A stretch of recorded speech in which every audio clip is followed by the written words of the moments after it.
Computer, here we go. So welcome everybody. I'm really happy today to be joined by all of you and with Jacqueline and with Wendy. A part of this conversation started for me just finding Jacqueline and Wendy online, and I was really inspired by their message because it really spoke to me how I felt about the climate, how I felt about this planet, that humans are doing damage to this planet through industrial agriculture, deforestation, urbanization, all this stuff. But further, they go further in that conversation, sharing with us that we can empower ourselves with knowledge on the environment in our locales, and we can connect with people, and we can start healing this planet through growing food, through planting trees. And I really hope Jacqueline talks a little bit about natural forestation and rewilding a little bit, because some of her insights on that have really helped me. So yeah, and the other thing is, so I started this process of growing food and learning about regeneration a few years ago. I was growing bored in my work, and I felt like something was wrong, and something in me, as I went through this healing process and learning about myself, I felt inspired to work with the land and start growing food. I knew very little about regeneration. I just knew that there was something wrong in the environment with our food system, and I wanted to provide healthy food for my family. So I wanted to bring up food, but this conversation is so much bigger than food. It's about the whole planet and how we relate to it, and that we can bring it as humans. We can do damage to it, but we can help bring it back to life or regenerate it through our food systems, through all those things I talked about. So I want to get right into this with Wendy and Jacqueline and open it up to them, because I've learned so much from them, and I think they're really this they have to say. So Jacqueline or Wendy, go ahead. You're up. Jacqueline, you want to go first? No, you go first, Wendy. Okay. Well, I'm Wendy Howard because it says my name underneath. I live in Portugal, and I've lived here for the last 10 years. My background way back was in biology and ecology, but I didn't finish my degree. It begged too many questions that weren't being answered. I was deeply unsatisfied with the whole academic construct. It was lifeless, and I was supposed to be studying life. So I quit. And ever since then, I have just been teaching myself about anything and everything, and gradually working my way back to the land. I mean, I come from the sort of post-war generation of the 50s. My parents grew all our own vegetables when I was a kid. It was normal then, post-war rationing, everyone had a garden, and we did all our own repairs on the house. My dad was the local vet, so I was very much involved with plants and animals from the word go. And then went into all kinds of different areas through the rest of my life. But when I had kids, it kind of came back full circle. So the main impetus behind me moving to Portugal was simply that I wanted to be able to grow my own food for the children, and also to have a roof over my head that was secure, because things in the UK were getting more and more difficult. I could see the way things were going, the whole of the way that society was fragmenting and community was being lost. And I was looking for something a little more solid. So we came here. And the most amazing things have been happening since I came here, in that we live in this bowl of valleys. It's surrounded by ridgelines in all directions except the north. And it's become a huge magnet to a foreign community. I mean, rural Portugal has been desertified since the 1960s is when people really started leaving. So it's a long history of gradual abandonment of the land. People moved to the cities, they moved out of the country, and the interior has suffered as a result. A lot of the land is abandoned. A lot of it's falling into disrepair. But there is kind of like a new breed of eco-immigrant who are moving in here to start exactly the kind of life that I'm living. Move back to the land, grow your own vegetables, build your own buildings, and provide a better life for the children. The community that I'm part of has now grown completely unintentionally to about 150 adults. And we now have about 50 children, a lot of them born here. And in 2017, we had what Australia is now experiencing. We had the biggest firestorm in Portugal's history. It went right through here. It burnt down many of our homes, one of my buildings included.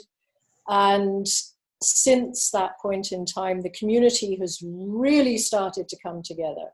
You know, regeneration was already our focus because all of us had this kind of ecological focus when we came, and that's now become supercharged. So what we're looking to do is see how we can develop the community as a kind of living laboratory.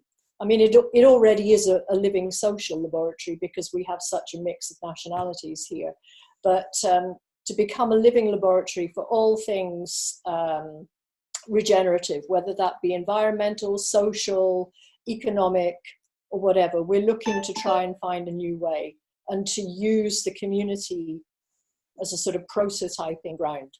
So we've been getting universities interested in participating with us, and also the local councils who are very happy about what's happening. And it's quite exciting. It really is quite exciting. This year, I think, is really going to take off. There's a lot of initiatives on the go.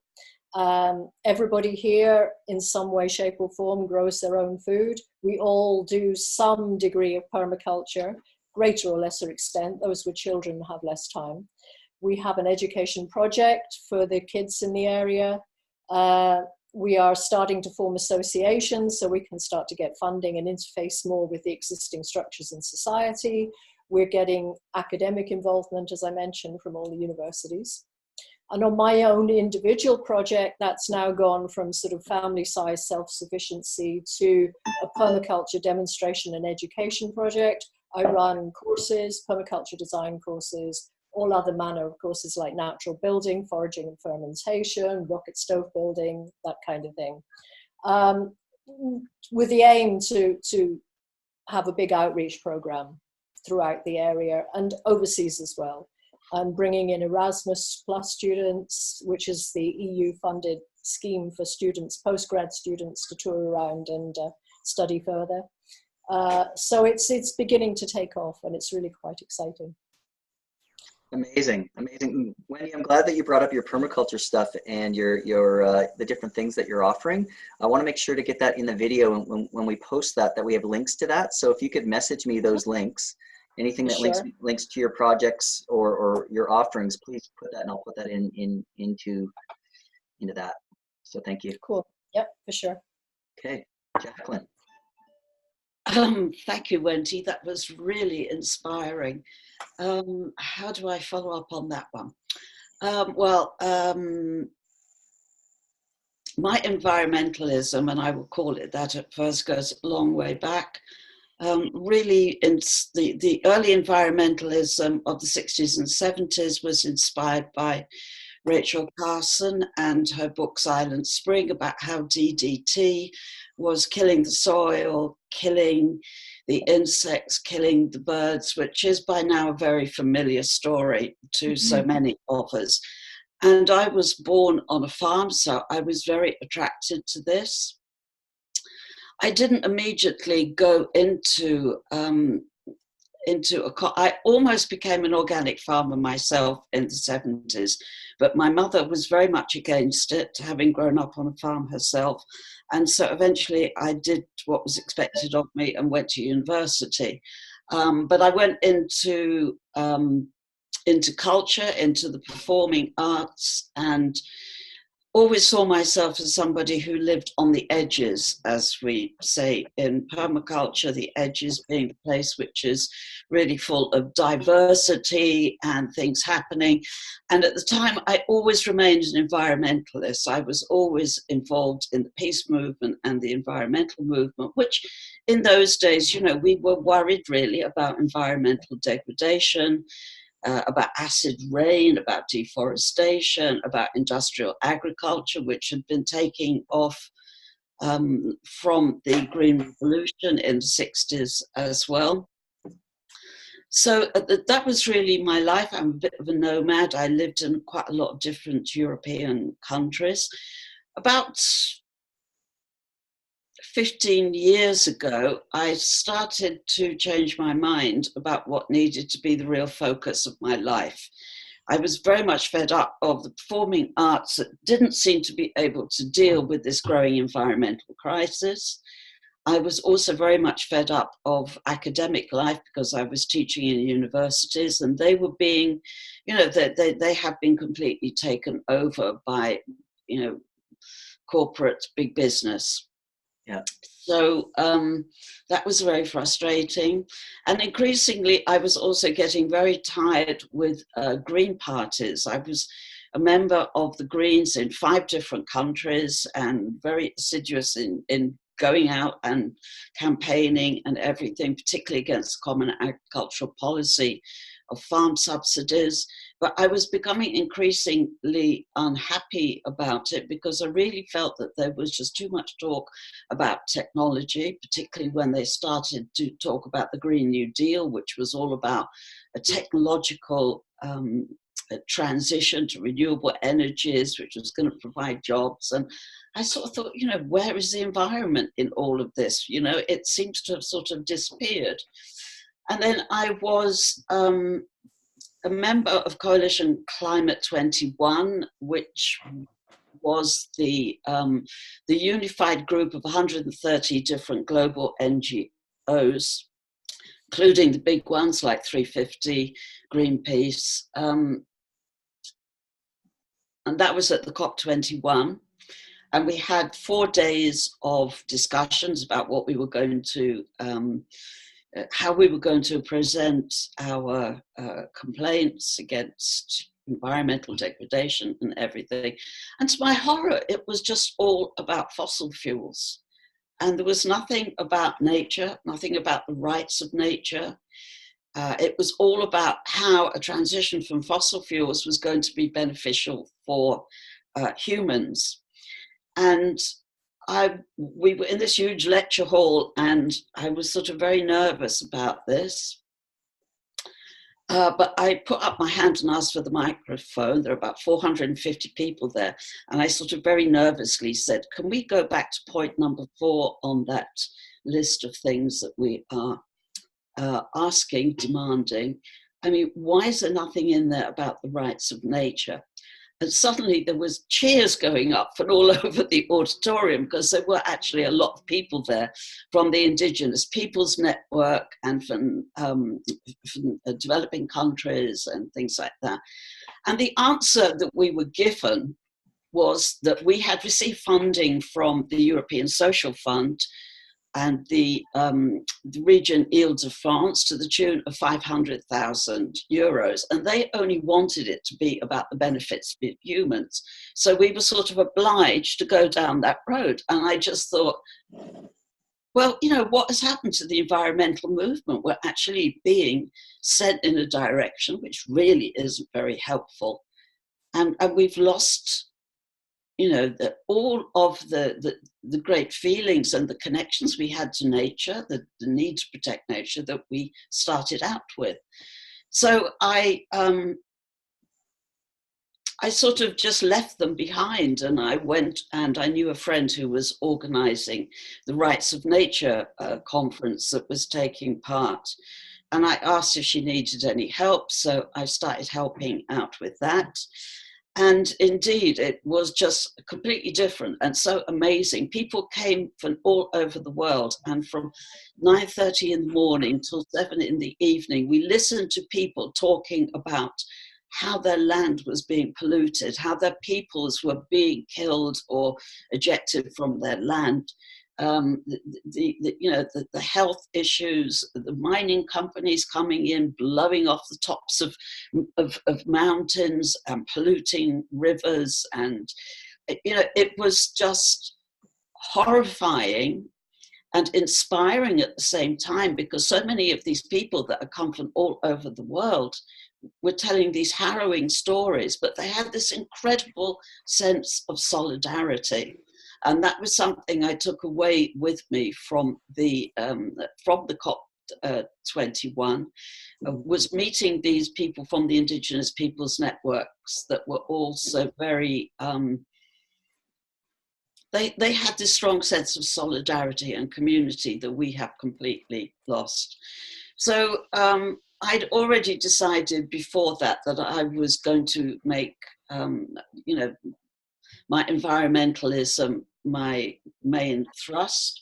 And I'd already trained in permaculture and ecological design, but I just decided to do nothing else but focus on that. So I started working with a small NGO called Gaia Education, which is part of, it's a UNESCO affiliated educational program. So I teach ecological design for 3 months of every year with them. And I have just finished spending about 12 months revising the material. And I've just, along the road, just by listening to people, I have come to the conclusion that there is a huge sense of desire for ecological knowledge and for regeneration, that people just want to be empowered. They want to know, and they want to go out and do something, and they want to reconnect. And that what we really need to do is to stop going out on the streets and protesting and start giving them what they need to do this reconnecting. And that way the movement really is going to grow, that the solidarity and the empathy and all of those core values that do exist somewhere but have been lost in our society will start to grow again through that reconnection. So I suppose, I'm sorry if that was a bit long, but no, it was so perfect. And thank you so much, Jacqueline. I have a lot of questions, but I want to kind of open it up to everyone to kind of share it, to see what other people are getting. Now, I've muted everybody because I was personally, but I am going to open this up. Let me just change this page. Second, gallery view. So, how do people? Hey, Mieke, hello. I didn't see you on there. Welcome, and your son. Hey, bud. So, let's see if I can unmute. I'm going to see if I can.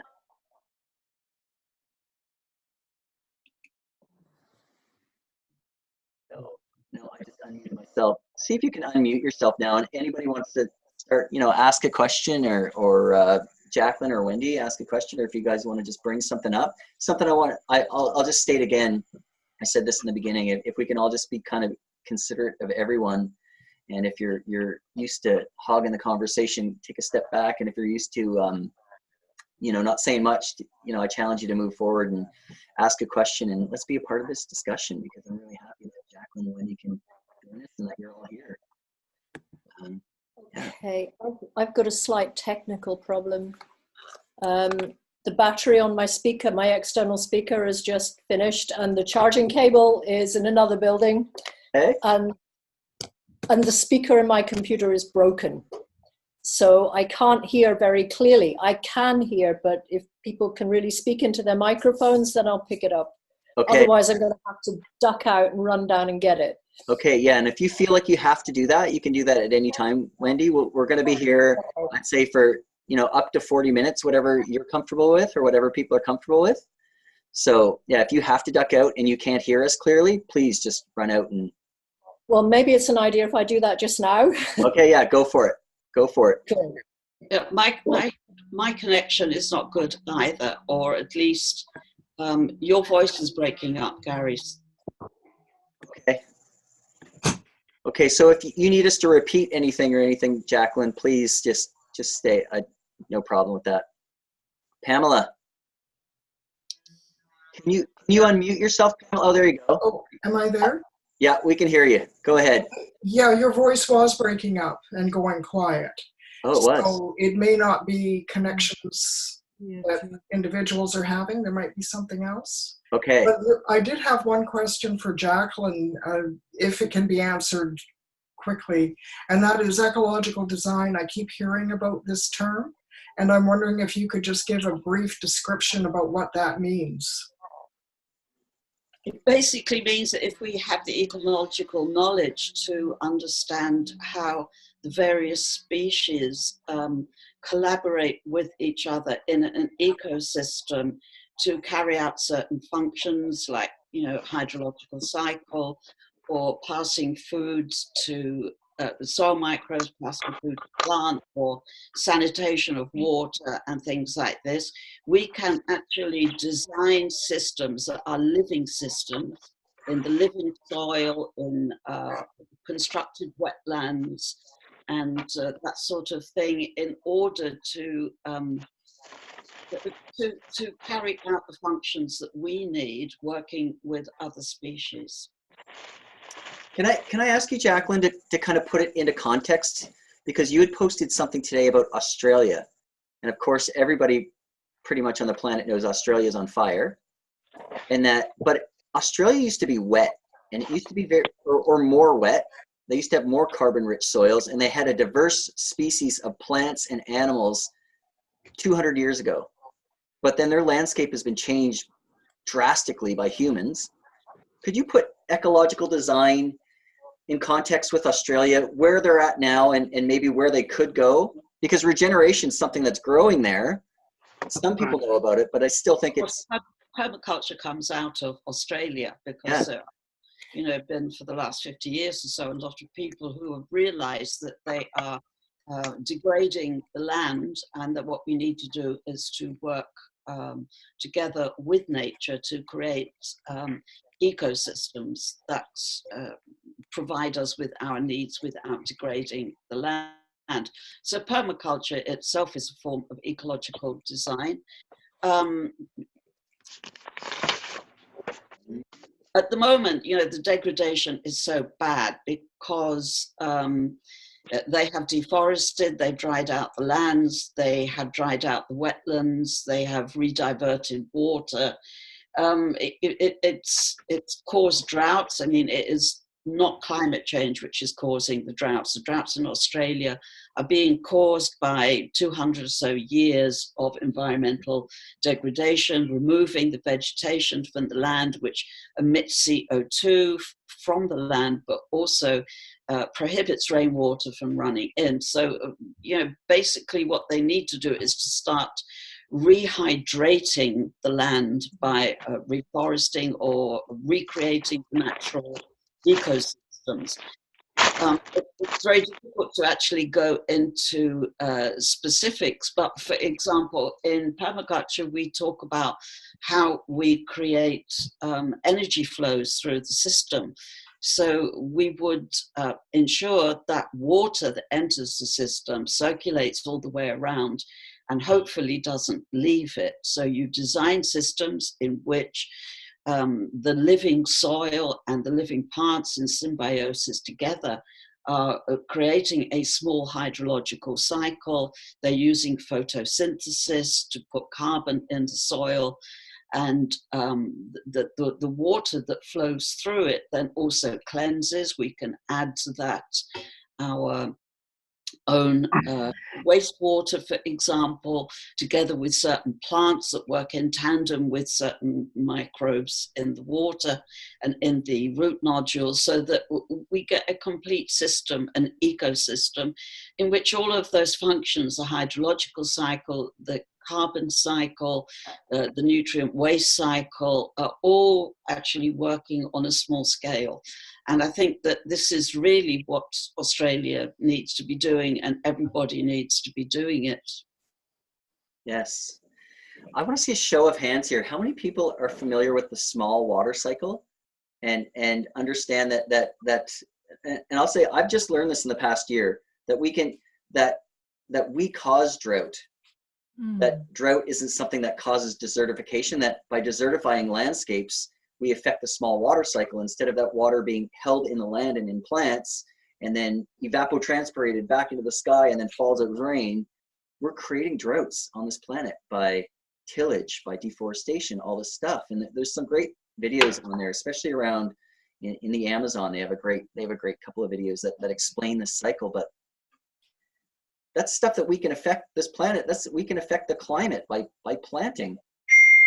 Wendy, you had kind of brought that up yesterday about how there are some native near you in Portugal, but they're not large enough to actually affect the water cycle and affect rains. So yeah, I just thought I'd bring that up. Yeah, I mean, I forget who made the point. It might even have been Bill Mollison, the founder of permaculture, that everywhere the westernized society of mankind has gone, they've left deserts behind them. Yeah. Yeah, so this regeneration work is kind of important, a little bit. Yeah. I've got a question. Derek, let's hear it. So first off, I just want to say how much I relate with everything I've heard from everybody here. Jacqueline and Wendy, I really, really relate to what you're saying, and I've got there my own way. My question is for a lot of people, I think trying to live closer to the earth is a step backwards in their mind. I just had a conversation this morning with somebody who was talking about how we have to accept our supremacy as people, which really made me laugh. But I mean, I knew what he was talking about, even though it was clearly wrong. So my question is how do we generate enthusiasm and bring more people on board kind of quickly? Because I think that's what's really needed. I mean, it's a thing I ask myself and try to figure out all the time, but I would love to hear your guys' commentary on that. Thank you. Great question. $1 million question. Jacqueline, Wendy, I hope you have an answer. Yeah, it's happening. I mean, I see it happening here, possibly because Portugal has become the major European focus for people wanting to move back to the land. But it hasn't stopped for 1 minute since the fires. Even the fires didn't put people off. There are people pouring in here, people who've had no connection with the land before, or people who have. I mean, all kinds of people from all walks of life are feeling this internal urge. And I felt it myself, so I can recognize it in them.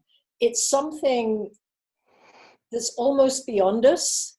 So in some ways, I would say, actually, we probably really don't need to worry too much about encouraging it, because it's already there. It's almost like, because we are part of nature and have never not been, it's like the intelligence of the whole system working through us. I mean, for me personally, I felt it as a progressively more urgent imperative driving me forward into this. And until it got to the point where it became impossible not to answer it. And everybody I've talked to who's come here has a similar story. So I think that this undercurrent, this imperative in a lot of people is already working. And I think maybe, just the more we talk about this, the more we bring it into public forums, the more we talk about relocalizing our communities and creating resilience and healthy food, the more it engages with people. I mean, I think, it's something that's already well underway, and really it's a matter, I think the most effect we can have maybe is interfacing with the existing systems within our countries that make this very difficult to achieve. I mean, one of the reasons I came to Portugal was because it's impossible to find a homestead-sized piece of land in the UK. Because post-war, all the little homesteads got amalgamated into big farms. And now it's almost impossible to find a small farm that you can live and work on.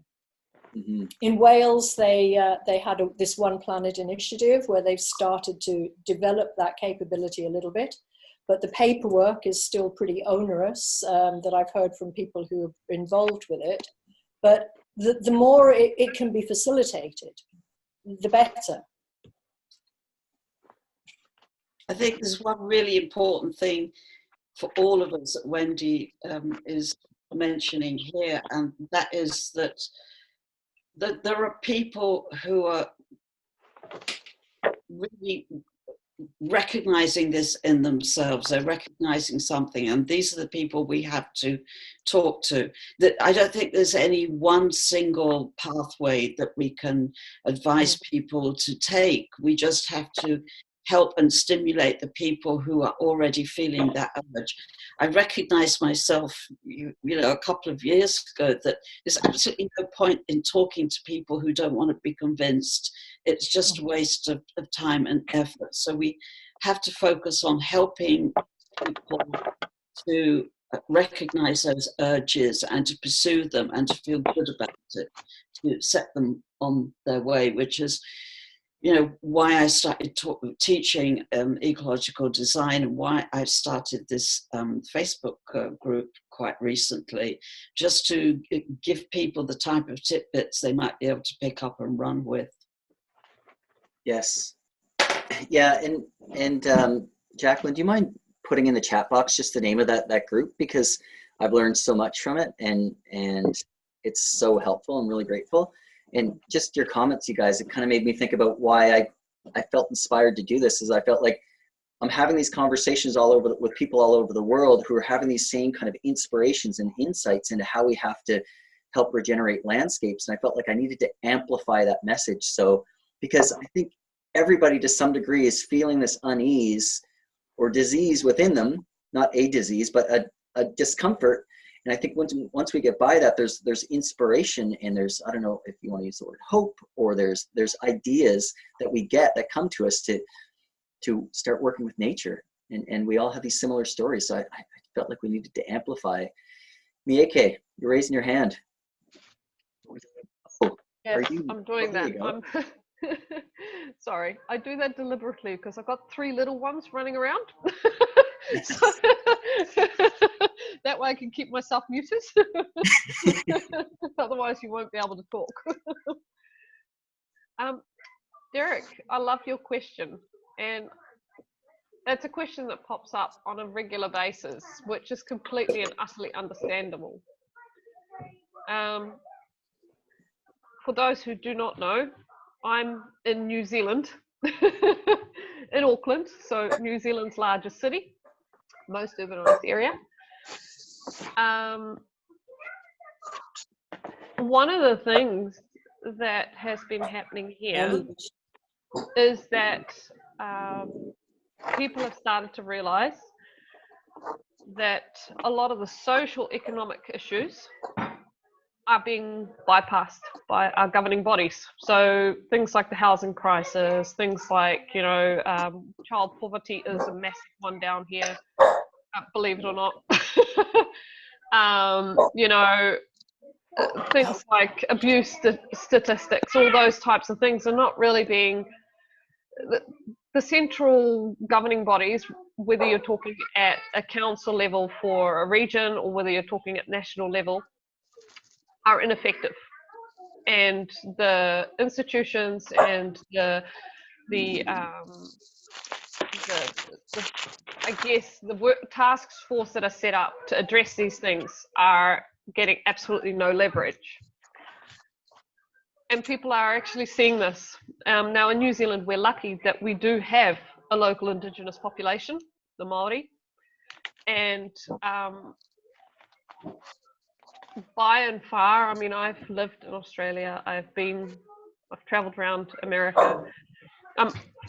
I think one of the amazing things about New Zealand is the way that despite our issues, the Indigenous have been given extremely strong voice here in this country. So we still have, obviously, racial issues, but they're by far a lot less than in many other colonial areas. And that brings a richness of its own. One of them being more aware of nature around us, one of them also being more aware of our sense of community, sense of family. They all have an impact. One of the things that's happened here as a consequence of that recognition that our central governance systems aren't really functioning the way they should be or can't take a handle on these situations, is that people have realized, okay, so we can't expect our leaders to fix this problem. Money's not the problem. We can't keep getting handouts.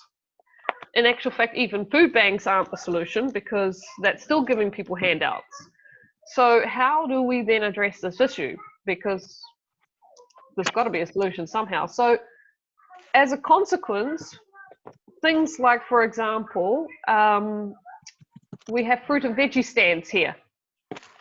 Yeah, so they are literally like cupboards standing out on the roadside where people basically put overflow of fruit and vegetables that they have in the garden that would otherwise end up rotting away or being thrown or whatever else into, you know, into rubbish dumps and everything else.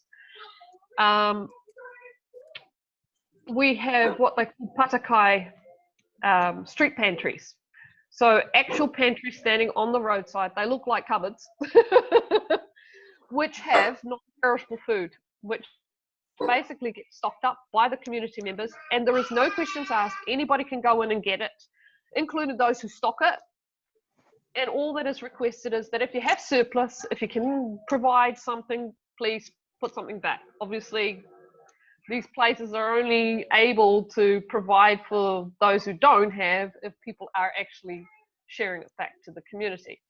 And it's amazing how they've kept going. So they're not running out. They're continuously being restocked one way or another, which is remarkable when you think about how that works. The other things that have happened here are is starting to become very strong, things like community gardens. So we've got quite a few, and that too is voluntary. But the beauty of the community gardens is that anybody can go to those gardens and utilize the produce. There is no barrier. Mm-hmm. Food forests, exactly the same thing. We have a map here in New Zealand, a Google map, that actually identifies all the free sources of fruits, vegetables, or what we know here in New Zealand as kai. And that includes things like seafood. It includes things like waterway, you know, how do you call it? So there's a lot of knowledge sharing from that perspective. That's now filtering out into other areas.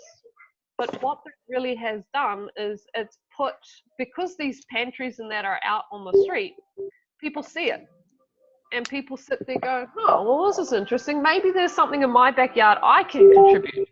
And a lot of people don't even think about that. A lot of people have been sitting with citrus trees in their backyards here who've never really done anything with the overflow. But suddenly all this stuff is getting there. And suddenly people are, as a consequence, getting back into their garden. They're starting to look outside their windows again.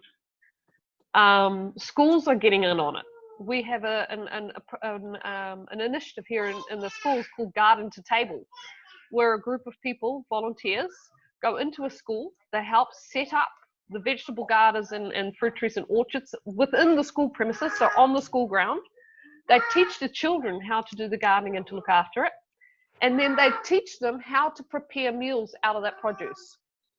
So not only are they being taught how to produce their food and everything else and what is required for that, but also what they can do with it. Mm-hmm. And the pride that these kids have in putting these plates back in front of their own students, their fellow students and their own family members, bringing this knowledge back home is just amazing. It's really incredible because it's coming back into the households, into the families. They have open days for family members to come in and learn and to see and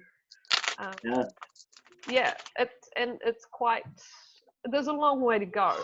There's no two ways about it, but I think we're very fortunate in that, unlike probably a lot of Europe, we haven't yet strayed too far from nature.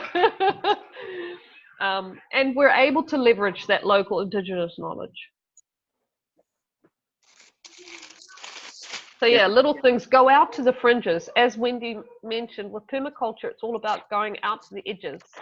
So if you go out to the edges of society, those people who are generally considered marginalized or excluded are not being addressed by the general governance systems that we have in place, then I think that's where you find your leverage points. If you can address those social, economic situations where people are falling between and there simply isn't a safety net there.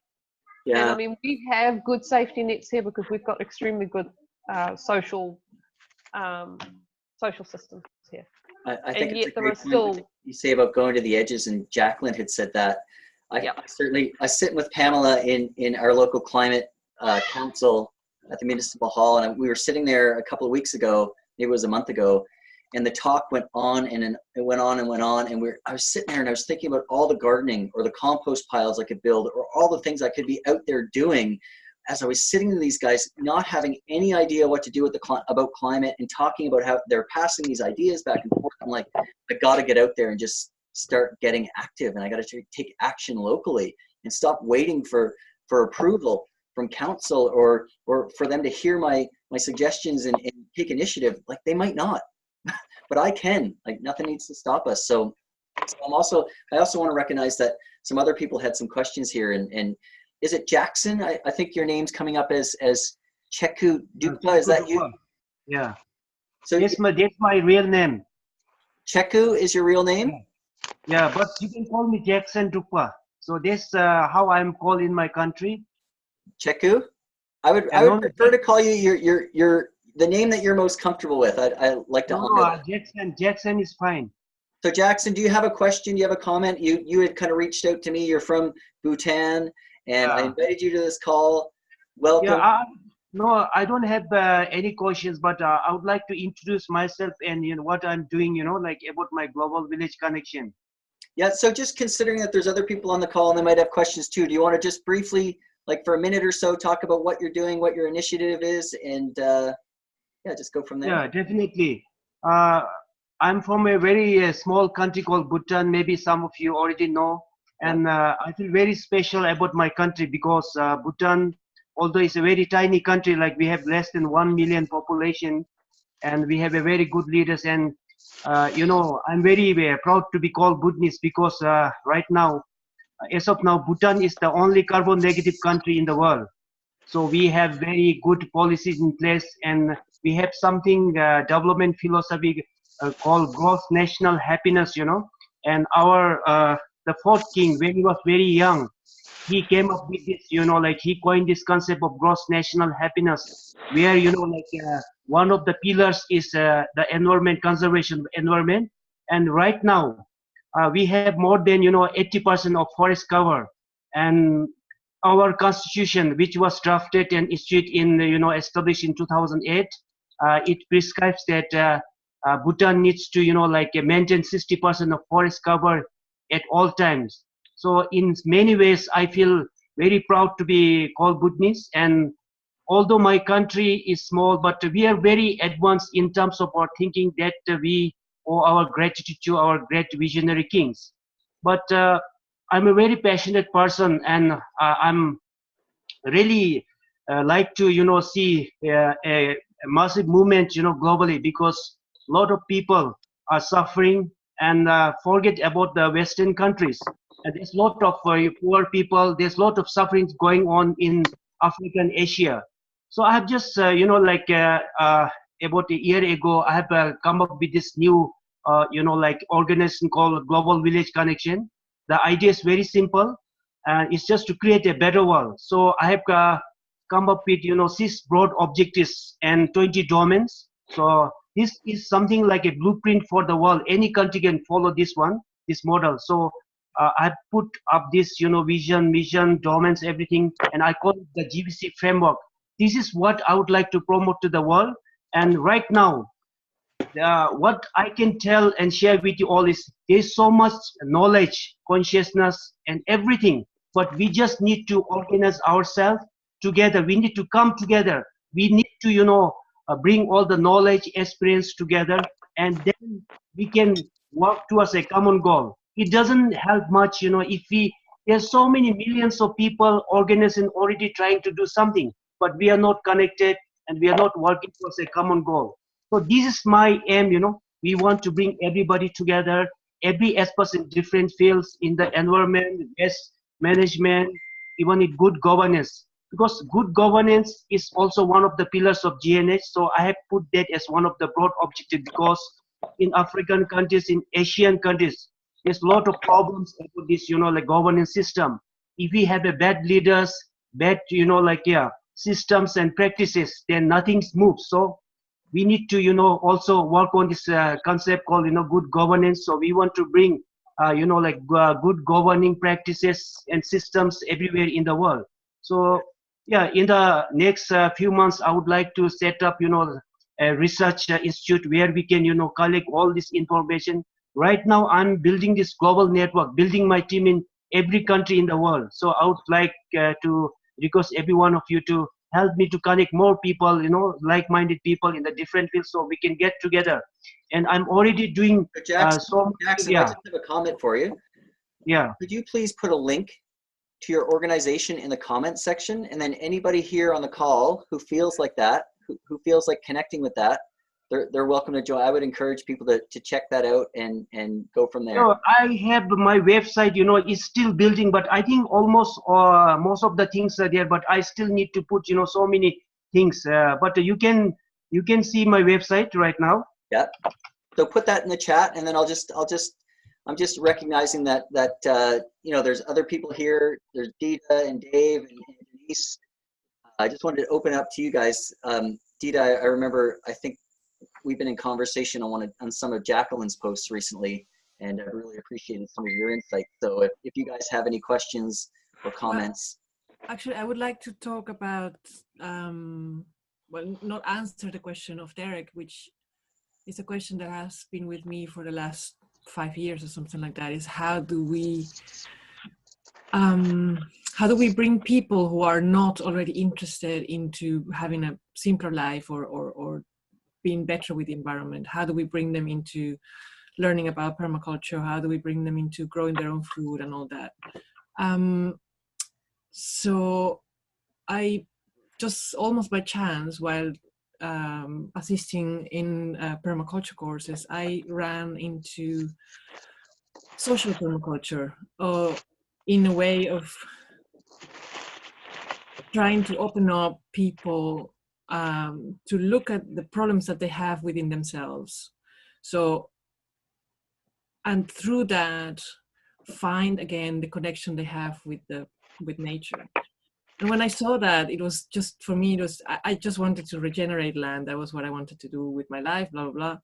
But when I saw that, I just realized if we don't address that, we can regenerate all the land we want, and we'll continue just destroying it, because we seem to have, there's a lot of people in the world who are not there, like the indigenous people in New Zealand or in Bhutan, or perhaps in many other places. But we as a society, Europeans, UK, possibly the US, we are just having such a strong impact on the world. Mm-hmm. I think largely because we have this dissatisfaction inside of ourselves. So if we can find ways of addressing that, I still hope that we can convince some more people to start having a simpler life and being better with the environment. So that's kind of half of my focus at the moment, is to work on those kind of deep traumas and social traumas and stuff like that. Yeah. The problem is how to connect that with food growing. That's really big work in progress. Absolutely. Wendy or Jacqueline, do you guys have any thoughts on that, on building the community or addressing those issues around healing and reconnecting with land? Yeah, I think, it comes under that overall heading of relocalization, which I think is a fundamental movement that we need to encourage as much as possible. Our governments have got too big. They're completely corrupted by their corporate interests. They no longer have the interests of everyday people at heart. They've lost the plot completely. Mentally as well. You look at the sanity, you really doubt the sanity of a lot of people in power right now. And I think really this is just saying to us, hey, we need to be our own leaders now. And very much to relocalize, to build resilience, because our communities are so fragile. We discovered this in a big way with the 2017 fires. As soon as the electricity's out, the internet's out, we were going to the local town to buy supplies, but none of the cash machines worked because there was no electricity and no internet. You couldn't pick up fuel from the petrol stations because there was no electricity. Everything so dependent on a few very, very fragile systems. And if it weren't for the fact that we still have local family-run shops in our local town who were prepared to write people lists of, make bills for them, no one would have been able to get any food. I couldn't have seen a supermarket doing that, for instance. So we are immensely vulnerable in our communities the more they are dependent on the westernized system of commerce. So to relocalize, to develop the capability to grow food, to satisfy our own needs amongst ourselves, to develop mutual support structures, everything the community needs, basically in situ, the more resilient we become, and the more that feeling of community develops, which starts to fill that empty place inside. So automatically we kind of achieve degrowth as a side effect, because really all this consume is really just trying to fill that absence of a feeling of a sense of belonging and a sense of place of what we're doing in the grand scheme of things as part of the natural world.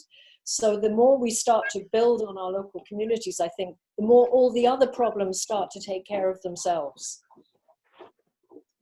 Yes, I think that this, there is definitely that. And it also relates back very strongly to what Derek was saying about talking to this person who really believes in human exceptionalism, that we're somehow or other superior. I sort of have a feeling that we're very vulnerable to discovering we're not as superior as we thought we are, and that we can only maintain that delusion as long as we lack the ecological knowledge of how life evolved on this planet.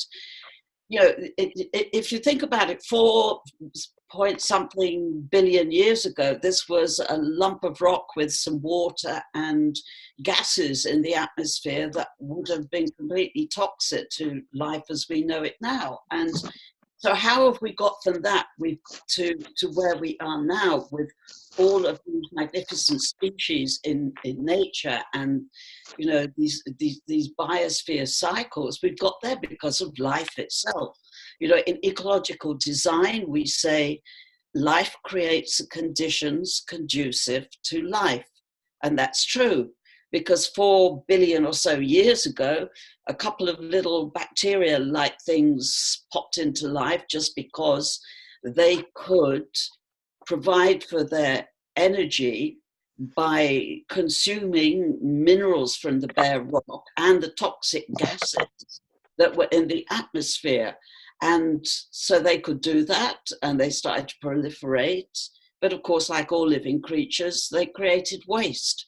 And the waste was soil and oxygen. So other creatures came into being because nature creates no waste. So these creatures came into being that could provide their energetic needs from oxygen and soil. And so life started to evolve. The more life evolves, the more life changes the gaseous composition of the atmosphere, the more it develops the soil, the living soil. The plants come into being and they drive the whole system, because without photosynthesis, there would be no life as we know it. So the more plants photosynthesize, the more they put sugars into the ground that feed the microbes that break down soil and release the nutrients. And the more the water cycle is driven, because the plants photosynthesize to make carbon dioxide, they use water, but they also transpire so that the water is put back into the atmosphere again, and it gets up into the clouds where it's cold, but you have to have these little aerosols with bacteria up there. There are bacteria called pseudomonia that can actually freeze water at a lower temperature than water would ordinarily freeze if there were not a bacteria at the center of the water droplet. So these bacteria cause what we call bioprecipitation. The rain comes back down again. It's life itself which is creating that carbon cycle through photosynthesis and through the soil and the hydrological cycle and the nutrient cycle, because it's dying and being broken down by other things. And without that, we wouldn't be alive. So, you know, what has happened in the technological age, which has been driven by fossil fuels have somehow or other made it possible for us to evade this, what David Fulgram, the co-founder of permaculture, calls the energetic and biological reality of existence. And once the fossil fuels are gone, whether because we stop using them to stop polluting the atmosphere, or whether because they become too expensive to extract, or whatever, we are faced once again with this energetic and biological reality of existence. And that is that life creates the conditions conducive to life.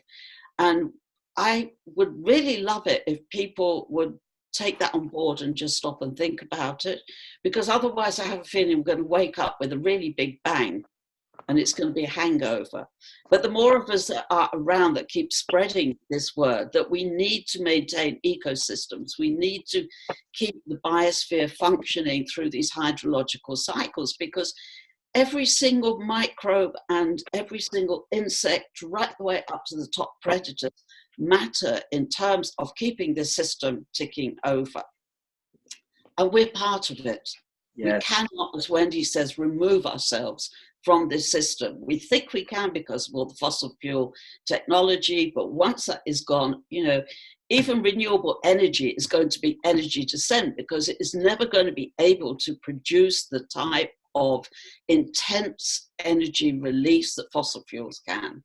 So, you know, this is what permaculture is really about. It is about creating energy descent plans for us to move back slowly into a totally different culture in which we are providing for our needs by working with nature, which after all creates life, doesn't it? You know, it's a beautiful system, you know, once you get involved in it, it's just so beautiful.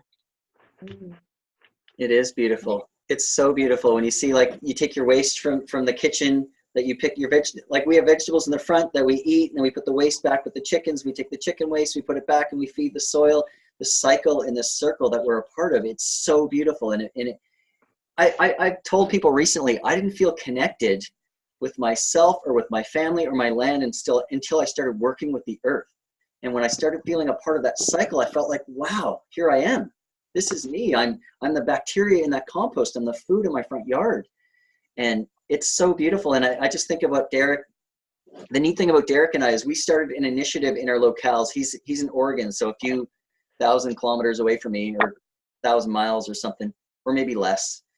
But we started an initiative in our communities at the same time around bringing community members together to grow food and to connect and create community. And that speaks to what Dita was talking about around how do you broadcast this, or how do you fill that void, and how do you get more people on board? We just start. Derek and I just happened to start at the same time. And Pamela, you raised your hand. Sorry, you'd had a question. I think you're gonna have to unmute yourself to be heard. But this has been so interesting hearing everyone speak, and the questions that keep flying through my mind as people mention things. I'm keeping a list, but there's no way that I can get through them all. But one of the things when you're talking about in the 70s, there are a few women of a certain age there who remember the women's movement when it began, and one of the tools that was one of the ways of kind of composting a new culture for women was through consciousness raising groups. Do you remember those things?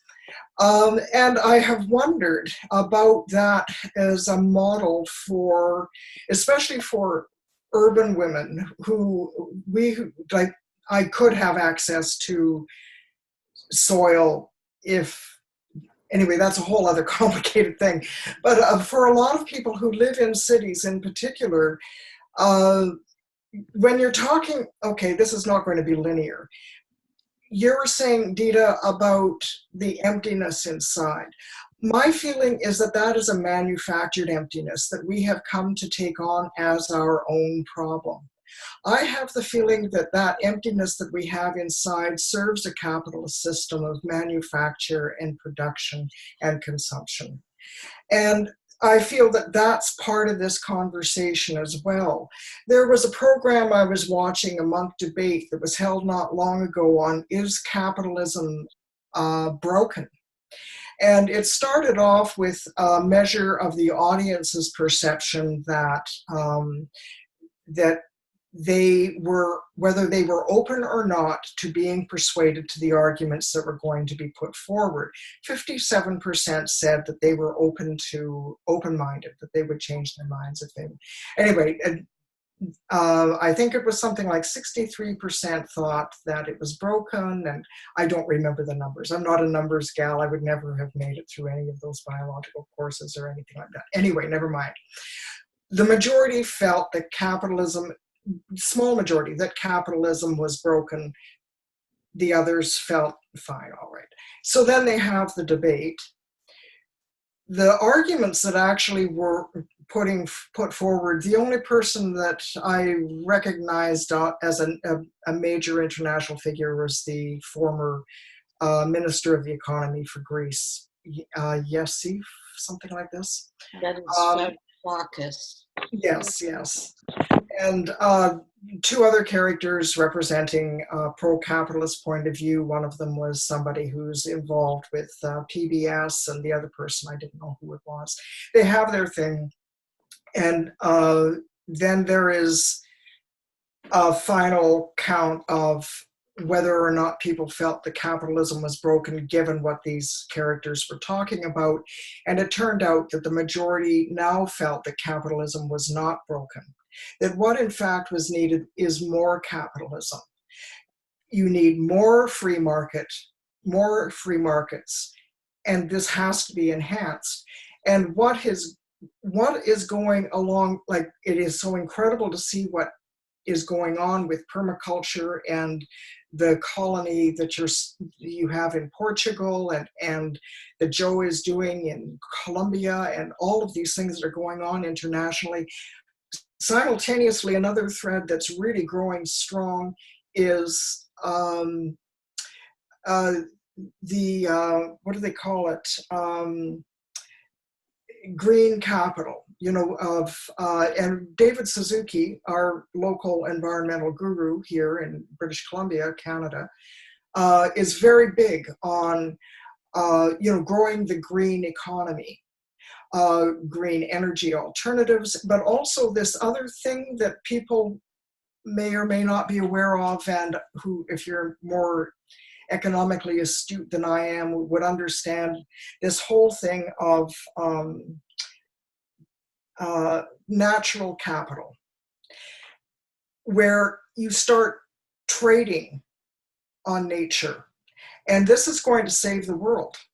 According to this very active, vital sector in our capitalist society, trading on endangered species, endangered environments, all of this kind of thing is becoming a model for saving the world, and yet at the same time, that is the conceptual and physical currency of the destruction of our planet. What am I saying? Okay, so consciousness raising. And you were saying, Dita, the term social permaculture. I'm not sure if that's maybe kind of an analog, sort of a similar kind of thing, where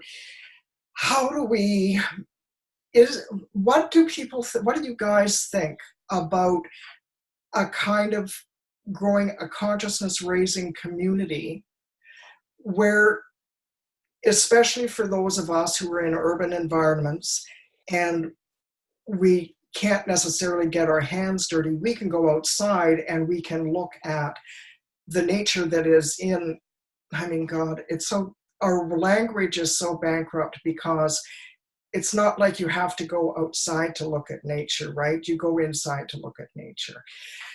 But sometimes you have to go outside to go inside, and every other way around. What do you think about something along the consciousness raising model, something that would involve perhaps reading, discussing ideas of coming to understand how it is we have come to think that emptiness that we have is ours, not something that's being manufactured? How do we spread, how do we help each other bootstrap ourselves out of the human dominant mode of this ideological paradigm that we live under and in and through? It permeates us so thoroughly that our language is structured around the oppositions of ourselves with ourselves, because it's us and them. It's okay. I think you got the drift of what I'm saying, so I'm not going to go into that any further. I would really like to know what people's reactions are or your thoughts.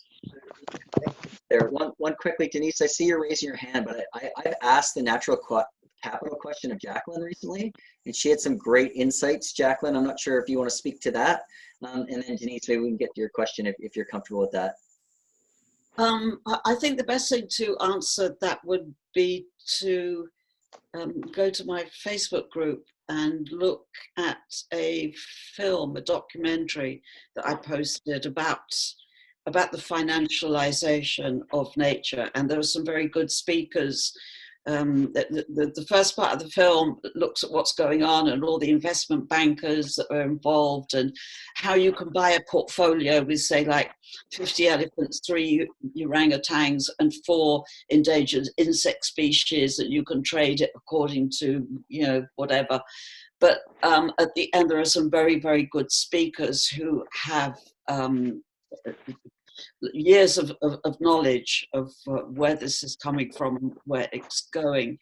And I think that's probably the best thing to do, because it's a huge topic. Of course, I think it's not going to work. It's going to be catastrophic. But, you know, beyond saying that, I think it will probably be best to watch that documentary. Well, do you remember what the name of that documentary is? I think I've watched it 3 times and referred it a dozen, but I can't remember the name of it.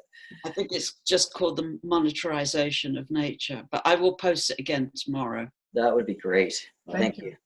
Thank you. What do you think of consciousness raising groups, if anybody, or ecology? Consciousness raising stuff, if maybe Wendy, if you wanted to speak to that, or somebody else. I think any strategy that anyone can think of is going to be appropriate somewhere. Yeah, whatever people feel drawn to do, wherever their particular talents lie, there will be people who resonate with that particular perspective who will gather around it.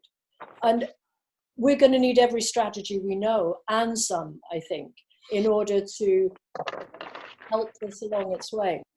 But I also have enormous, I don't even know if faith is quite the right word, because it's stronger than that, that this is something that is coming from the heart of nature itself. And really, we have no choice. You know, we're going to fall into line one way and another over the next few decades. There is just going to be this monumental change. And I see, well, of course, you always see confirmations of your own perspective, but I see it growing every day. And I find it enormously encouraging. Mm-hmm. Conversations are continually changing. And there's Jem Bendel's Positive Deep Adaptation group on Facebook, where people are really starting to get to grips with various ideas. And it's an interesting group, because some people are really quite hopeless and are descending into the depths of grief. Mm-hmm. But then that is a phase that a lot of people are going to have to go through. So there's a place for grief counseling as well, or just simply holding each other's hands. And then when they come out the other side of that, there is this desire to act. And And I think wherever all of us are on our stages through the whole process of transformation, we can help people around us. You know, we can help the person who's on the next rung down and pull them up to our level. We don't have to be experts in anything. We just need to be prepared to engage. Mm-hmm. Mm-hmm. This sounds a lot like the conversation I was having with Denise. Around connecting with their local people and growing food and using growing food as a medium to heal the planet, but also to heal that emptiness within ourselves as we're coming, because I talked about how I would hold men's gatherings where men would come together and sit in a circle and stuff. And it was like, men didn't resonate with that. Like we don't really sit in a circle and share our feelings and stuff, right? So we would draw a couple of men, but I felt so pulled into the growing food thing that instead of 3 or 5 people coming out, 50 people showed up, and it was like, okay, maybe I'm onto something here. Like maybe we can do both of these things, and I can combine my passions. So Denise,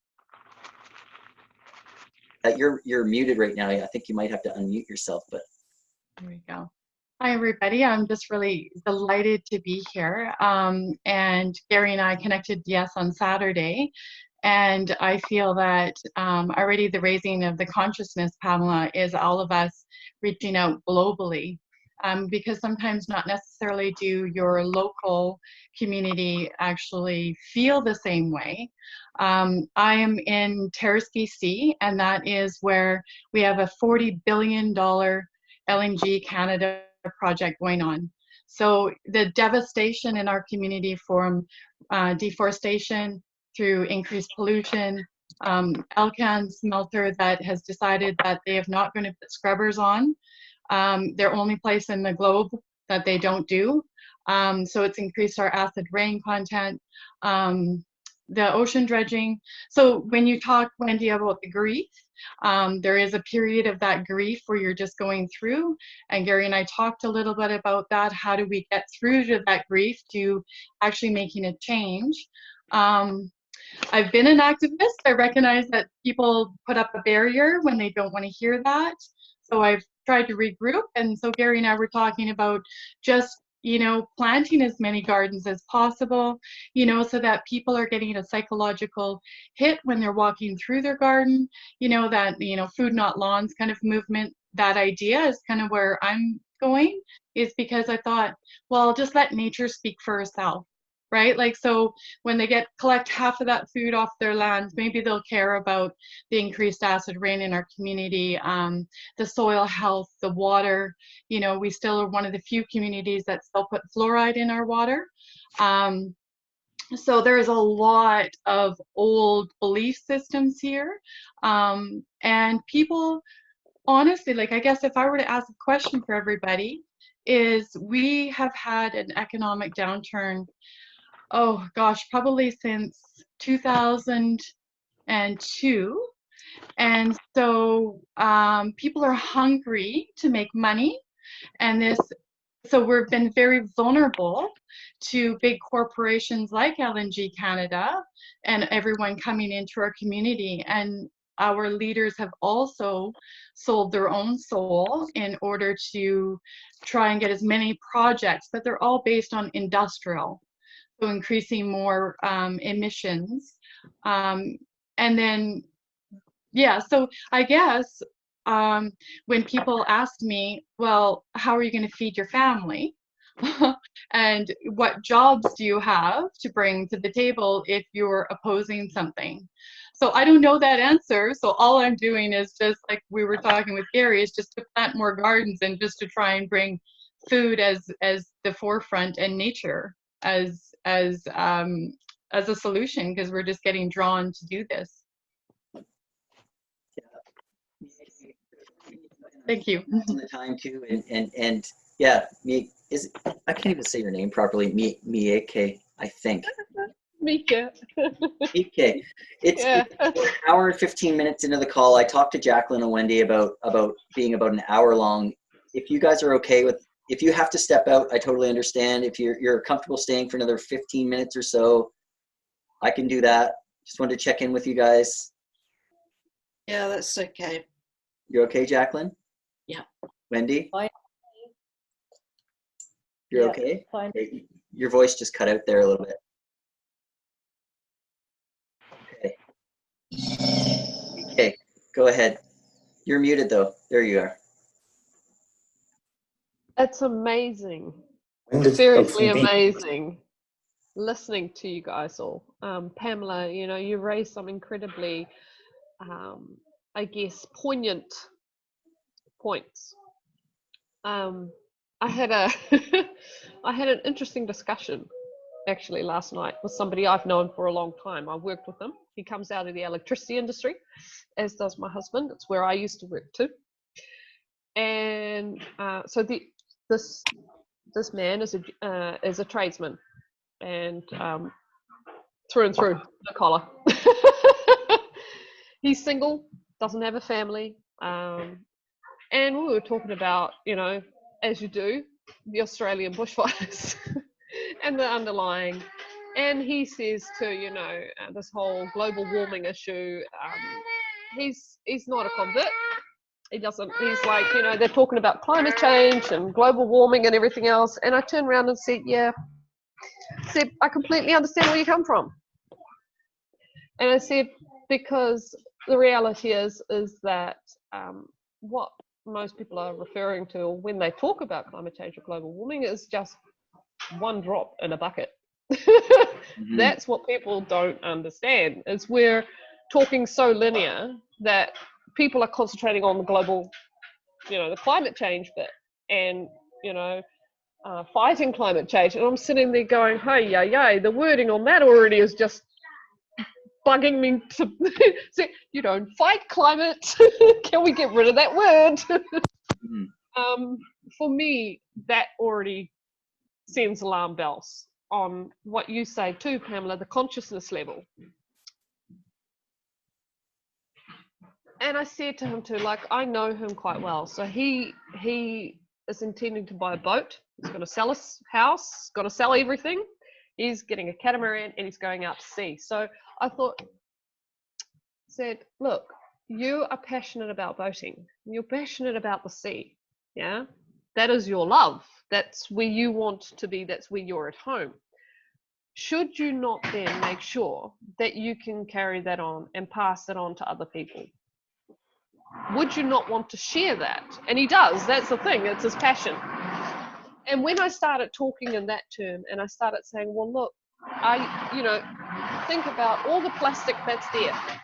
Think about all the creatures that are there, how the ecosystem, and you start talking about the ecosystem. That when I started explaining things and where his passion was, his whole countenance, everything changed. And he suddenly sat there going, I said, now these things people don't talk about when you're being confronted in the media with climate change. But that is a real effect of the ecological devastation that climate change is only a very small part of. But that's where you can help. That's your passion.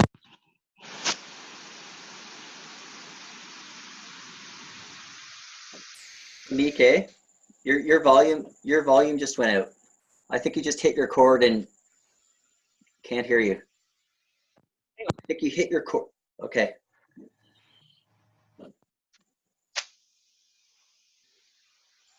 No, not yet.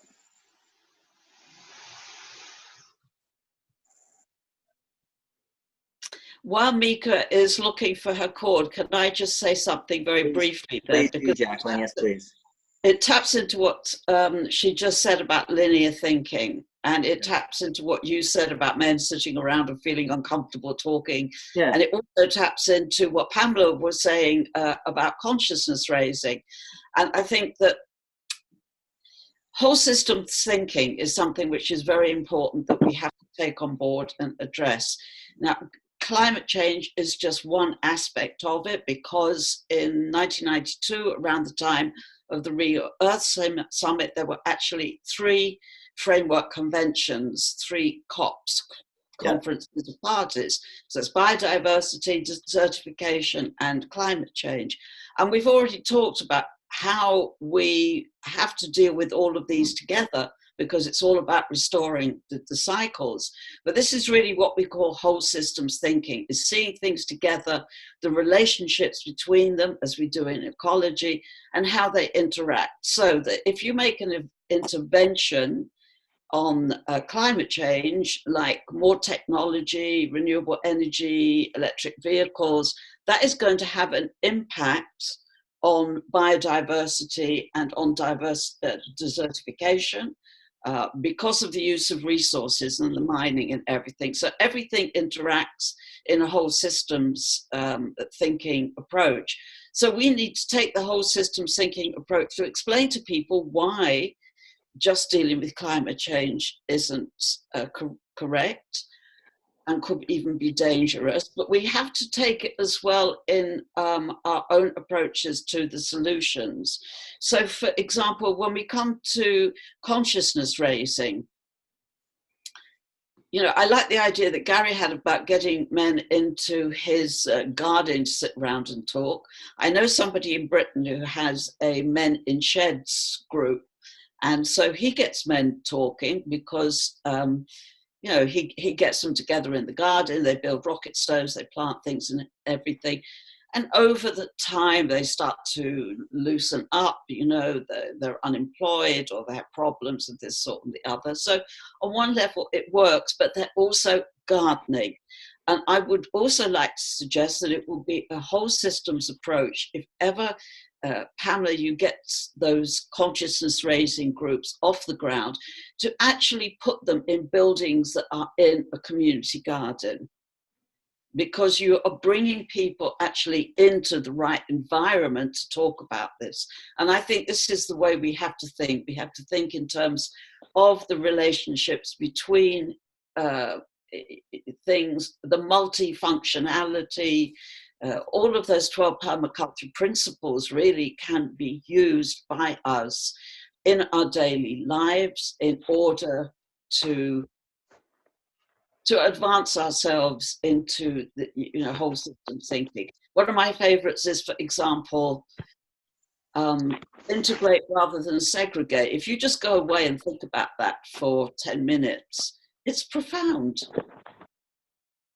because it's about the whole system. And you could take it into your life. You know, why go out and do a day job in order to earn the money to go and do your hobby in the evening? Why can't you make a living of your hobby? Why can't growing food be your job? Self-provisioning, a craft, something extra. This is really integrating everything into your life rather than segregating things out. And it works on so many levels. Yes. Sorry, I talked a little bit longer than I intended to. That's okay. Denise and I that was our conversation for over an hour on Saturday. It's like, how do we combine our passions for healing and helping people and growing food, and growing food can be that medium that we bring people together. But these things can bubble up to the surface. We can connect with people, connect with the land, grow food. You know, maybe something's bugging us, or we're depressed about the environment. We can bring up grief. I think grief is a huge topic on this subject that a lot of men and a lot of people won't really go to. Their brains won't allow them to touch on, but it can just bubble up. It can come to the surface, and maybe doing something fun like gardening or building a compost pile can kind of evoke those feelings, because it's going to happen when we come in contact with people. And I'm speaking of contact, I'm recognizing, Dave, you're front and center on my page, and I haven't given you a chance to speak, or if you have a comment or a question because I don't know you, Dave. I've never seen you before. How you found us? You can unmute yourself. Sure. I found you through the Facebook group Regenerative Action Network. I think is the name of it. Yes. Just saw the Zoom today, and I thought I would check it out and see what's going on. To everybody, I am a permaculture designer and educator. I've been studying permaculture for about 10 years. I have a third of an acre in a city here in New Hampshire, and I'm converting my backyard to a food forest, well underway, a number of years. I want this to be basically a permaculture demonstration site. I do hold lectures and things on permaculture topic, but part of my challenge is, how do I reach people? How do I let them know that this is something they should know about. So raising that awareness.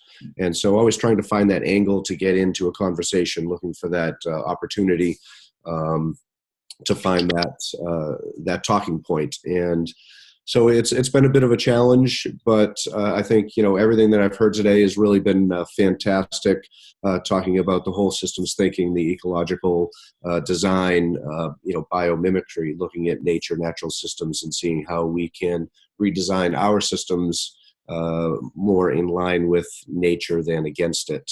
This has all been very interesting. I look forward to staying connected with the group and finding out what people are doing and looking for ideas on, like I said, how to find that launching point to have the conversations to get more people on board. Yes, if Wendy or Jacqueline, if you guys have any ideas around that. I know, Dave, for me, I had basically, I was done thinking about how I was going to do it. I'm just I'm going to start something. I'm going to create an initiative in my backyard. I'm going to invite everybody in the community, come on over. And I put that out on a post on a local Facebook site. Yep. And within an hour, I had a newspaper guy show up. He knocked on my door because I put my address on it because I wanted people to know, right? I put my phone number, I put my address, show up, knock on my door. Well, the guy from the paper showed up an hour later and he put it in the paper. And then, a week later, 50 people were in my backyard and I was overwhelmed and I didn't know what to do. And I recognized from doing that, taking that action, that I need to learn more about leadership. Mm-hmm. I need to just do things and I'll learn as I go. I just need to take that next step. So awesome that you're here. Wendy, I know you must be thinking, you guys are taking all kinds of initiatives.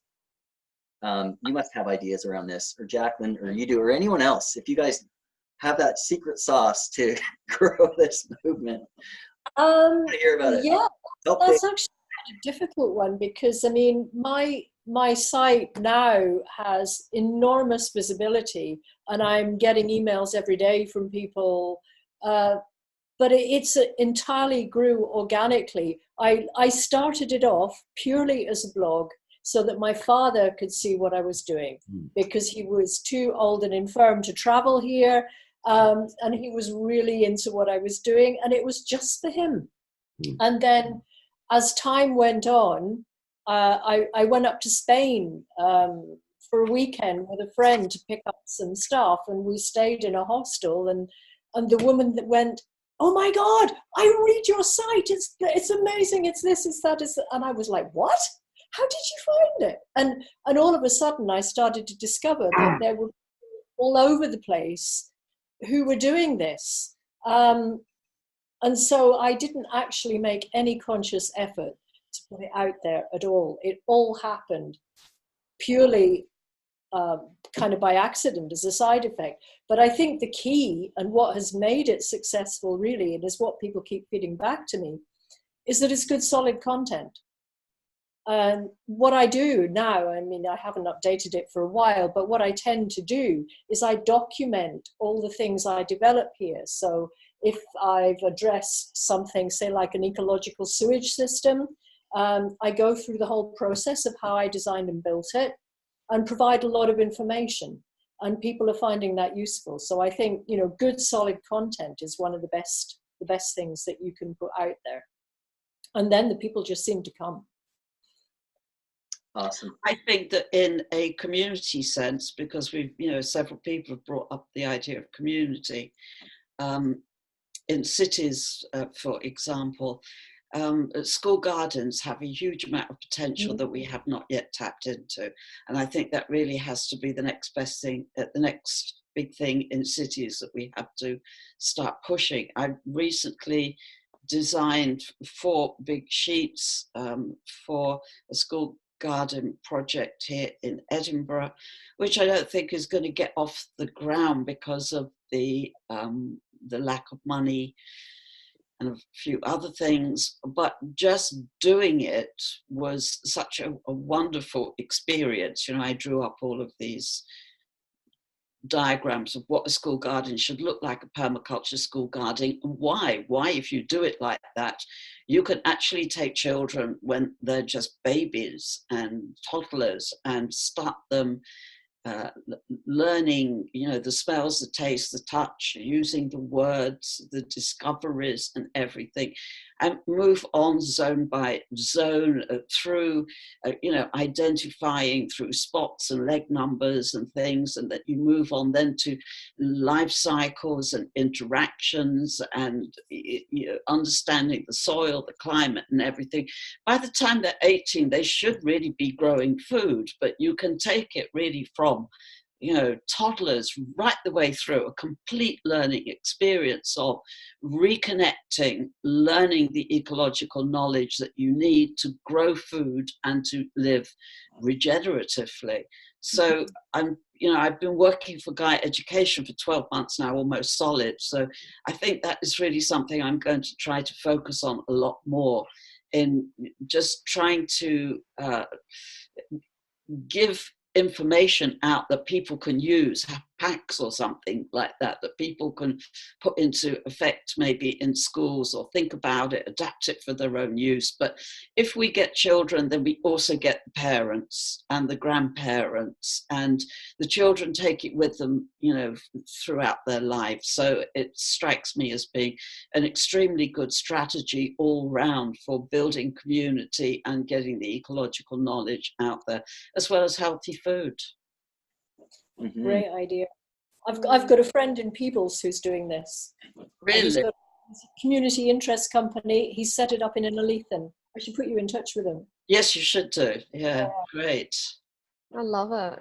As I said earlier, Jacqueline, a similar situation's happening here with the garden to table in the schools.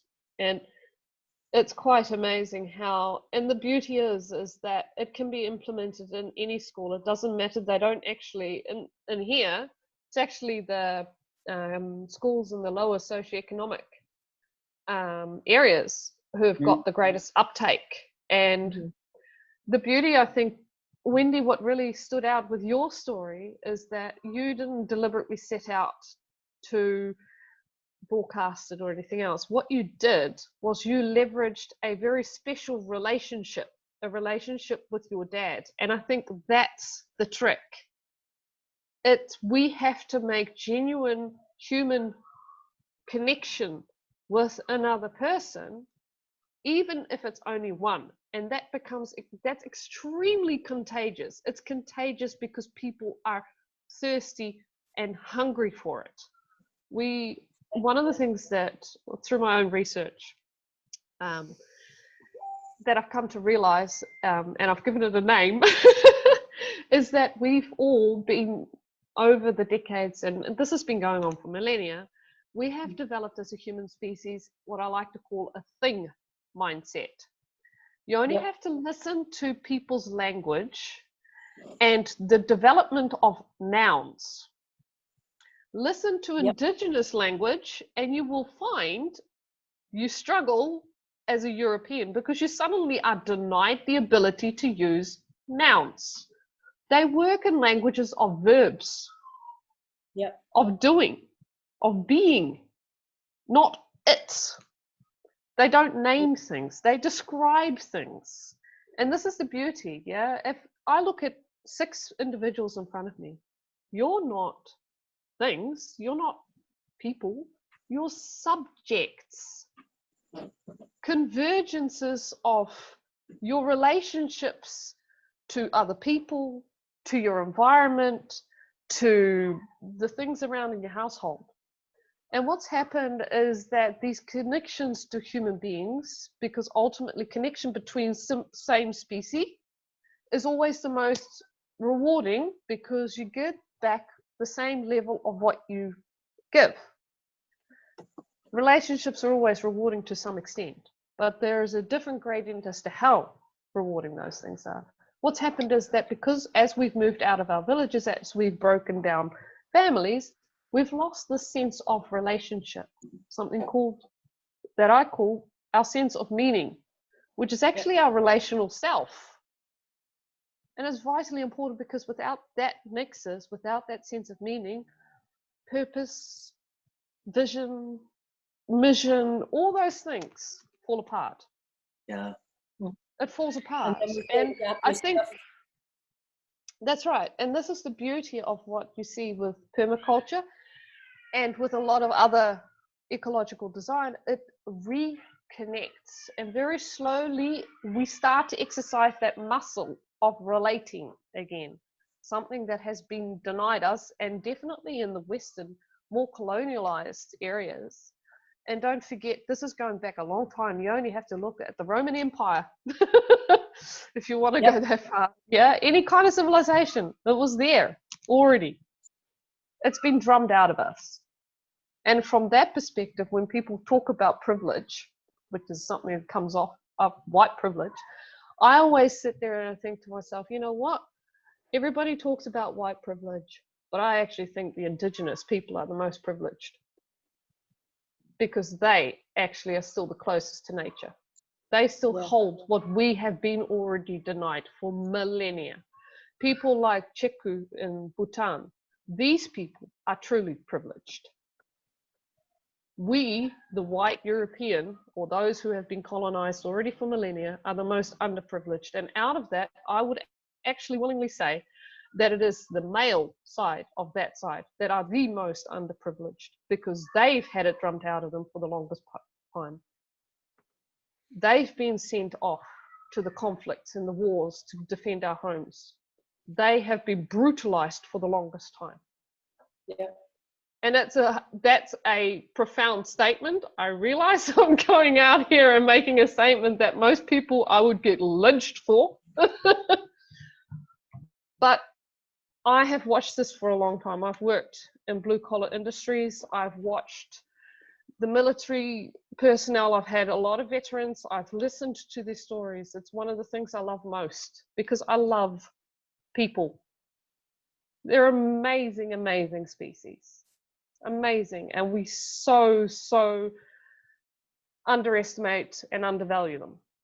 And that's not to put human beings on a pedestal. No, far from it. It is to allow people to take and reclaim their proper position back in where we belong, as part of nature. Mm-hmm. And reclaim the capacity that we are inherently born with. Mom.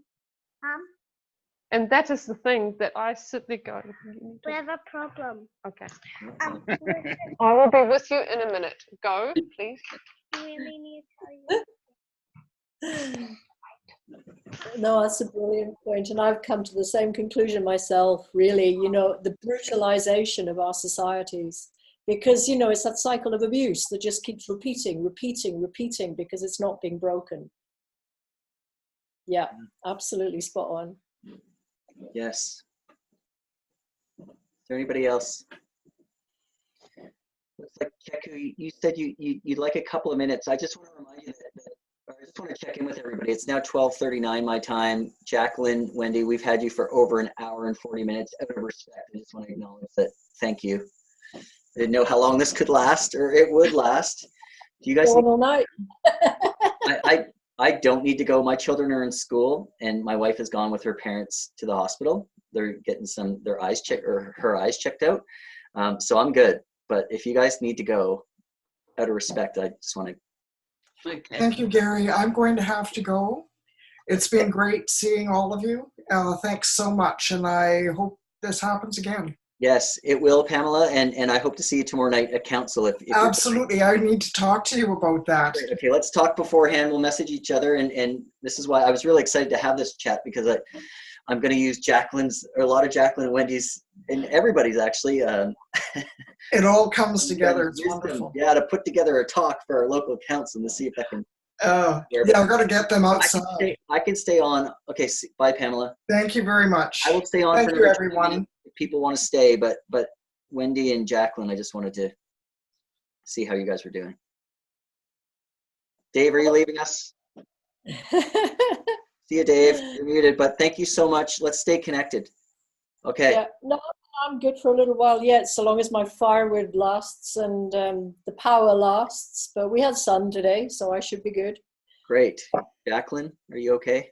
Yeah, I'm okay. I will need to go off and eat something not too distant future. Yes. Before you see me sort of fall off my chair. We don't want that. Keep some sugar, get something.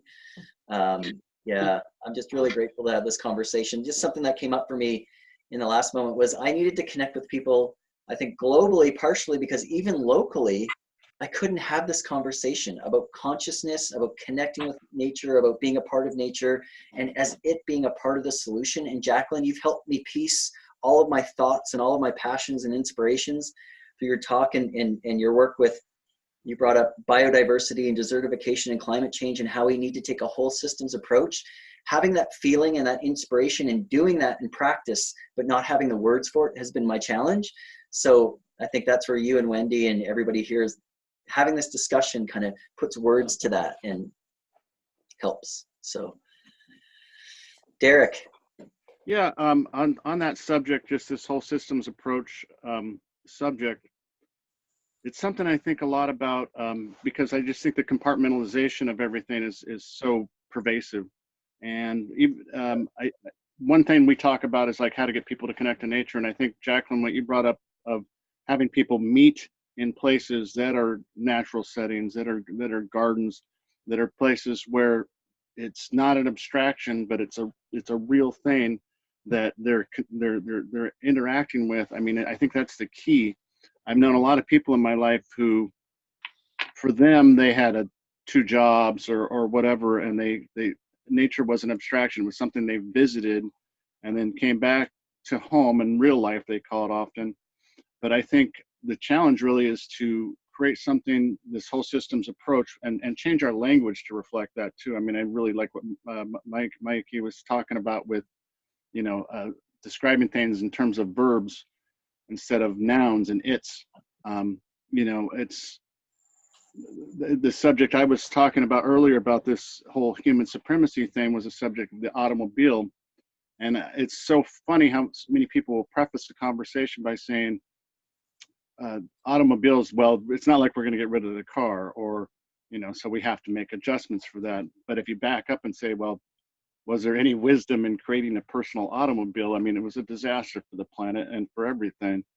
And so rethinking things that just seem normal to us, but are just actually common, which is a big difference between normal and common, I think is how we're going to really kind of start to change things, and also to create a model that's in every community, that can happen in every community, that can happen in Gary. I mean, I think this is something we share. We're just doing it in our community with who's there. Instead of saying, I'm only going to accept, liberals or whatever, instead of saying, no, forget all those kind of ideological differences. How do we meet under common ground, or on common ground, and how do we, leverage that? It's kind of just my comment on the whole thing. Yeah. Yep. I like the example that you use of the automobile, because that has changed our lives so drastically since everybody has been able to have an automobile. And there's a type of outsourcing of responsibility that goes on there, isn't there? Because automobiles are available, suddenly, the distance between work and living becomes much broader. The difference between where people live and where they shop becomes much longer. And somehow or other, the automobile gives the powers that be, the planners and everybody, the license to compartmentalize things even more, but it's a form of outsourcing, isn't it? Outsourcing of responsibility, because that means that people have to have a car to get there. Mm-hmm. So, the way the automobile divides up cities, there used to be neighborhoods, there used to be children playing in the street, people used to walk between neighborhoods, and now, people barely want to go out of their house and down the street and, across the road to see their neighbors, because the automobile has this profound effect on the organization of our towns and cities, our neighborhoods, and our entire countries, really. Mm-hmm. I feel like it's really just the source of so much of the disconnect. It is like the root so much disconnect. I mean, I walk everywhere in my town, and walking, because I live in a small town, has really changed my perspective on this. I think I put 4,000 miles on my pickup in 2 years or something like that. And but it's really, I know my neighbors. But I also recognize how just like crossing the street can be very difficult in some places, and where towns are built for cars.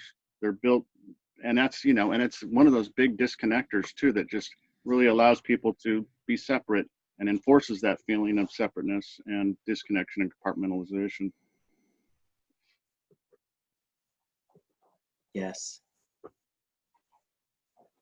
It makes me want to. Yeah, it's just a tool, isn't it? So I think it has as much potential to connect as disconnect.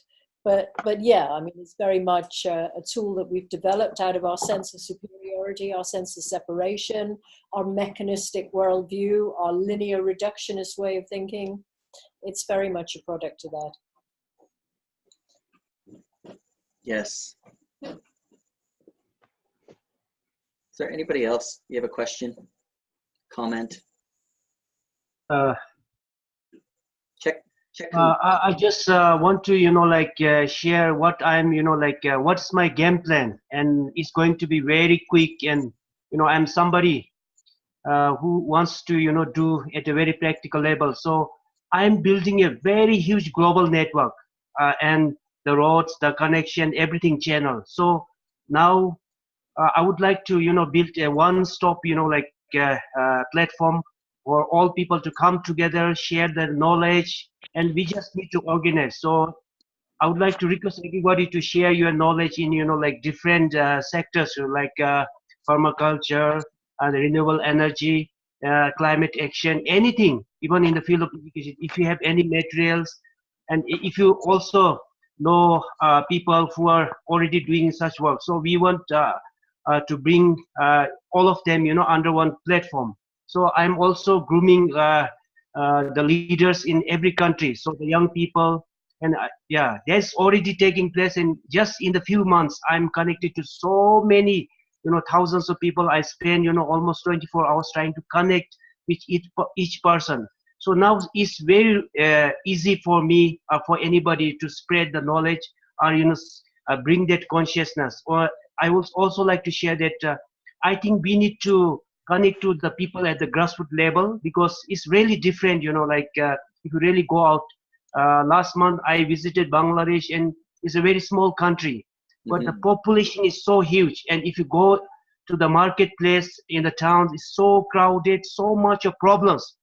And to the millions of people, whatever we are discussing doesn't make sense. So we really have to, there's already enough knowledge and enough, the people to spread this consciousness, but we don't have the right channel or way how to do it.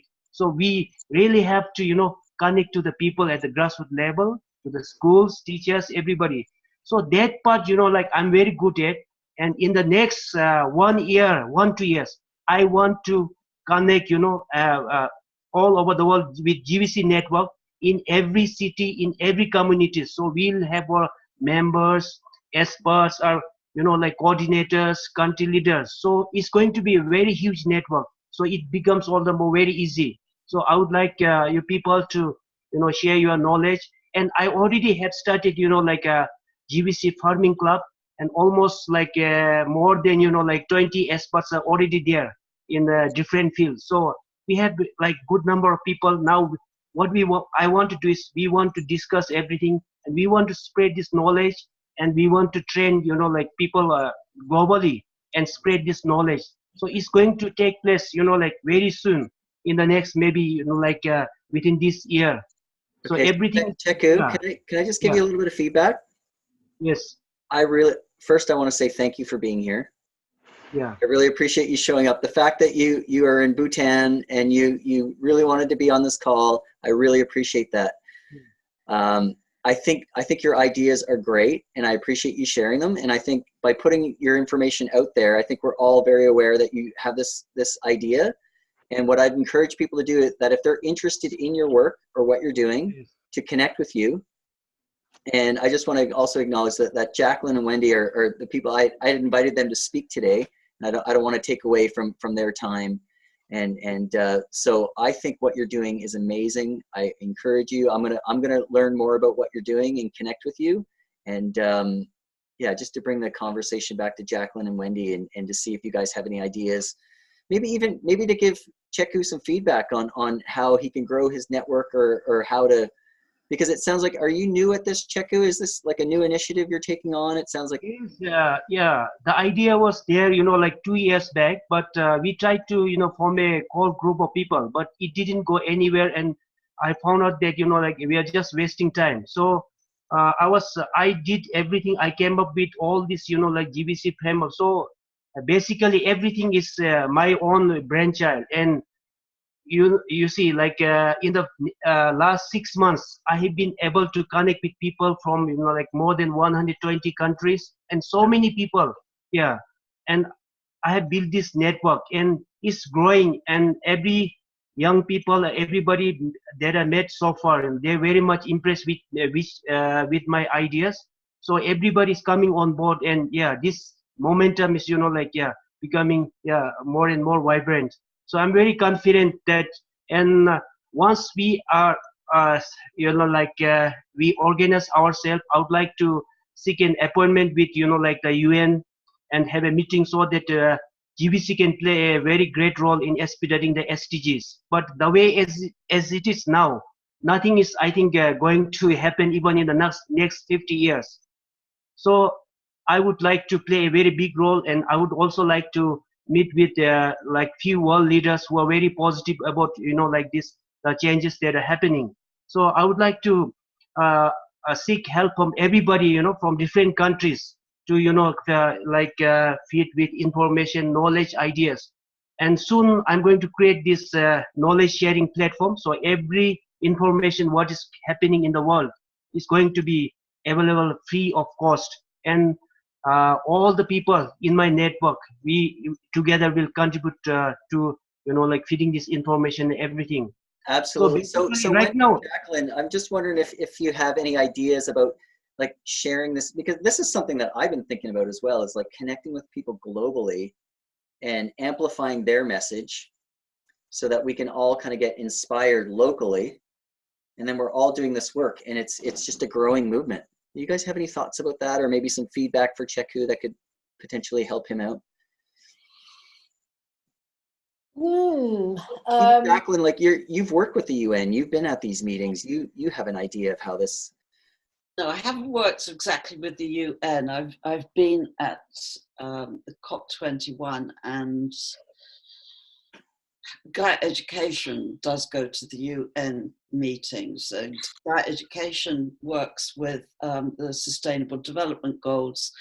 They have a special courses to train people in how to be what they call glocalizers.